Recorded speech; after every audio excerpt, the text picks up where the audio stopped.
দেশের বিভিন্ন অঞ্চল থেকে আগত ডেল্টা পলিমারের পরিবেশকদের অংশগ্রহণে অনুষ্ঠিত হয়েছে বর্ণাঢ্য ডিলার কনফারেন্স ২০২৫। দিনব্যাপী রাজধানীর পূর্বাচল নিউ টাউনের সিশেল পার্ক অ্যান্ড রিসোর্টে আহসান গ্রুপের সহযোগী প্রতিষ্ঠান ডেল্টা পলিমারের উদ্যোগে এই কনফারেন্স অনুষ্ঠিত হয়। এতে ডেল্টা পলিমারের ব্যবস্থাপনা পরিচালক মিরাজুল আহসান সহ প্রতিষ্ঠানের ঊর্ধ্বতন কর্মকর্তারা উপস্থিত ছিলেন।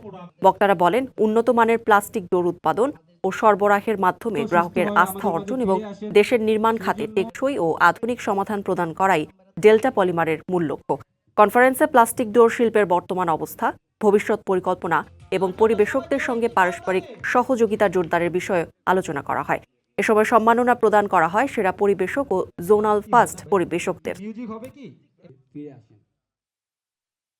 টপ যারা আছেন সবাই মিলে তারা 10টা ডিজাইন দেন, আমি 10টা ডিজাইন যেন সারা বছর আপনাদেরকে সাপোর্ট দিতে পারি সেটা আমি চেষ্টা করব।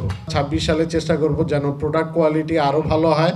আপনারা সাপোর্ট দিলে আমরা সুন্দরভাবে আগাইতে পারবো। তো আপনারাও যেন আমাদেরকে এই সামনের কঠিন সময়গুলো সাপোর্ট দিতে পারেন, আমি সেটা আপনাদের থেকে আশা করছি।